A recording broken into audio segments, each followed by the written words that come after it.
Patrick, vous présentez Beat the Retreat dans la course principale aujourd'hui, un coursier qui a été l'auteur de très bons débuts sur 950 mètres. Comment a évolué la progression du cheval et quelles sont ses chances cet après-midi?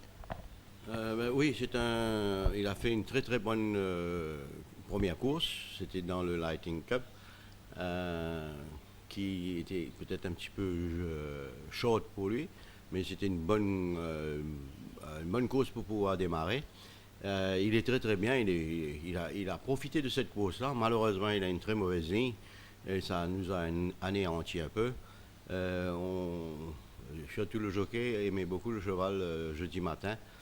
Et si on avait une meilleure ligne entre le 1 et le 4, on aurait été vraiment à ce moment-là avec un very good espoir. Mais là, ça va être quand même difficile dans un lot avec les meilleurs chevaux, les meilleurs sprinters de l'île.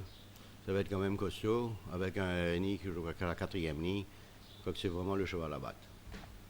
Et qu'en est-il des chances de Varadisu? Vous pensez qu'il a les moyens de réaliser le doublé dans la première? Oui, je pense que oui, mais ça sera quand même un peu plus difficile que la dernière fois. La dernière fois, il n'y avait vraiment pas de front-runner dans la course. Malgré notre dixième ligne, avec Imran, on avait décidé de jouer ce coup-là. On balance le cheval pour aller devant, et on avait bien fait. Mais là, cette fois-ci, il y a quand même pas mal de front-runners, et quelques-uns à notre intérieur, et Red China à notre extérieur. Donc ça va être plus difficile pour nous de trouver une place. Et ceci dit, même si on suit en 3, 4, il a quand même les moyens de faire la différence, je pense. Et qu'en est-il de l'autre favori, Nation Builder? Nigel Miller avait fait une très très bonne première course. La course c'était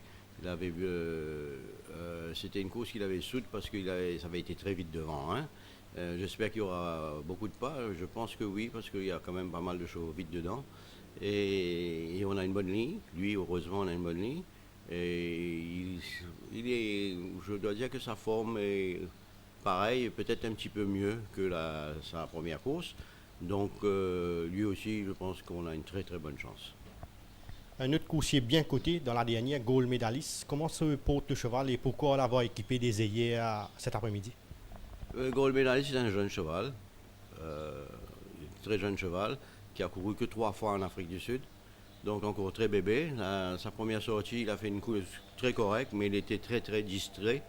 Il était bien regardant, même en ligne droite, il aurait peut-être pu faire un petit peu plus près, mais il était un peu distrait. Et donc, avec Imran, on a décidé de mettre les œillères. Et c'est un fait qu'on a travaillé depuis 2 semaines, 15 jours, 10 jours avec les œillères. Et il a l'air d'être bien plus concentré. Et il a un lot qui est à sa portée. Je crois qu'au moins il va pouvoir runner place. Un autre coursier sera équipé du même équipement aujourd'hui, Sir Earl Grey. Comment se porte le cheval et quelles sont ses chances cet après-midi? Sir Grey nous avait déçus à sa dernière sortie. Je pense qu'il avait été un petit peu gêné en sortant des boîtes. C'est peut-être ça, mais c'est peut-être pas ça aussi. Et depuis ça, c'est un fait qu'il avait été moins bien. Du reste, on a pris beaucoup de temps. Je crois que ça fait au moins 6 semaines qu'il n'a pas couru. Donc, on a pris beaucoup de temps. On a remis les œillères. Il avait couru une fois avec les œillères. On a remis les œillères depuis une dizaine de jours. Et lui aussi, avec les œillères, il a l'air d'être plus concentré. Et physiquement, je le trouve mieux. Il n'est probablement pas encore à son top, mais il revient bien. Vous présentez un nouveau dans la deuxième course, Maron. Et comment s'est évolué son acclimatation et qu'est-ce qu'on peut s'attendre de lui aujourd'hui? Maron a pas mal de travail. Il a un très bon barrier trail. Et il a tiré la première ligne. C'est un cheval qui est très vite. On va essayer d'aller devant. Parce que je crois qu'il est vite, il est suffisamment vite, mais maintenant s'il y en a qui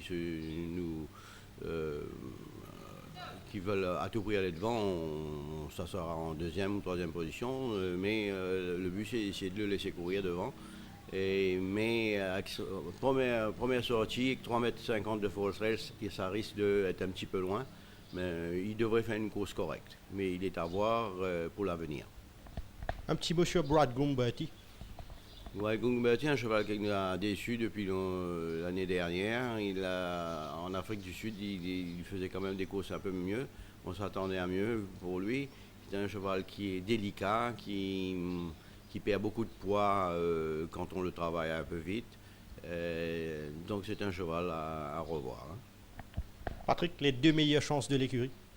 Mais je dirais Varadiso et Nation Builder.